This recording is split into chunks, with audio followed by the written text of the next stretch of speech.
దీని మీద అంటే చెప్పింది. తెలంగాణలో సామెత ఉంది, కొండంత రాగం తీసి గాడిద పాట వాడిండేటోడు వెంకటికి. కేసీఆర్ గారు 24% రిజర్వేషన్ ఇస్తే అది చాలదు, కేసీఆరే అన్యాయం చేసిండో అని ఇష్టం వచ్చినట్టు మాట్లాడి 42% ఇస్తామని బీసీల ఓట్లు కొల్లగొట్టి ఇవాళ రేవంత్ రెడ్డి గారు చేస్తున్న పని ఏంది? నేను సర్పంచ్ ఎలక్షన్లు అని చెప్పి సడన్ గా 6:30కు నోటిఫికేషన్ ఇచ్చింది. అందులో చూస్తే ఇప్పుడే మా గౌరవ శాసనసభ్యులు రాజేశ్వర్ రెడ్డి గారు, మా ఎమ్మెల్సీ శ్రీనివాసరెడ్డి గారు, మాజీ ఎమ్మెల్యే ధర్మారెడ్డి గారు చెప్తున్నారు, కొన్ని మండలాల్లో కనీసం ఒక్క ఊరు కూడా లేదు బీసీలో రిజర్వేషన్లో. ఇక ఇంతకంటే అరాచకం, ఇంతకంటే కిరాతకం ఏదైనా ఉందో నాకే తెలియదు.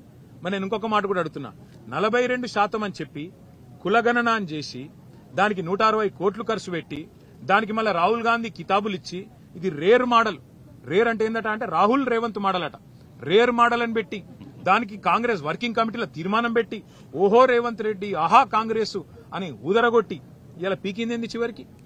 ఏం చేసినావు?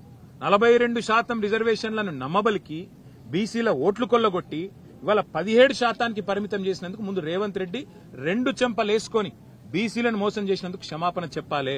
సర్పంచ్ ఎన్నికల్లో ఇవాళ ఏ అరాచకమైతే చేస్తా ఉన్నారో, కొన్ని మండలాల్లోనే బీసీలకు స్థానం లేకుండా, రిజర్వేషన్ లేకుండా చేసి, కొన్ని జిల్లాల్లో కూడా లేకుండా చేసి దుర్మార్గం ఏదైతే ఈ ప్రభుత్వం చేస్తున్నదో దీనికి రాహుల్ గాంధీ క్షమాపణ చెప్పాలి. ఎందుకంటే బీహార్ ఎన్నికల్లో రాహుల్ గాంధీ అబద్దం చెప్పిండు, తెలంగాణలో మేము చేసేసినాం 42% ఇచ్చేసినాం అని బీహార్ ఎన్నికల్లో చెప్తాడు, ఢిల్లీలో చెప్తాడు.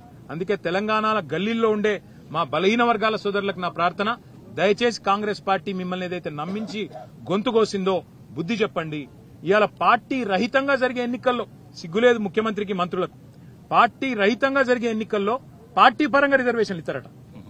ఆ ఎన్నికల్లో పార్టీ గుర్తే లేకపోయా, అసొంటప్పుడు నువ్వు పార్టీ పరంగా రిజర్వేషన్లు ఆడికెళ్ళిస్తావు అంటే నమ్మితే ఇక ఎన్ని అబద్దాలు చెప్తారంటే వాళ్ళకు నిజంగా వాళ్ళ నోర్లకు మొక్కాలే. మళ్ళొక్కసారి ఇవాళ వీళ్ళ నిజరూపం బయటపడ్డది. వీళ్ళు ఇన్నాళ్లు బీసీల కోసం కార్చిన కన్నీళ్లు మొసలి కన్నీరు అన్నది బయటపడ్డది.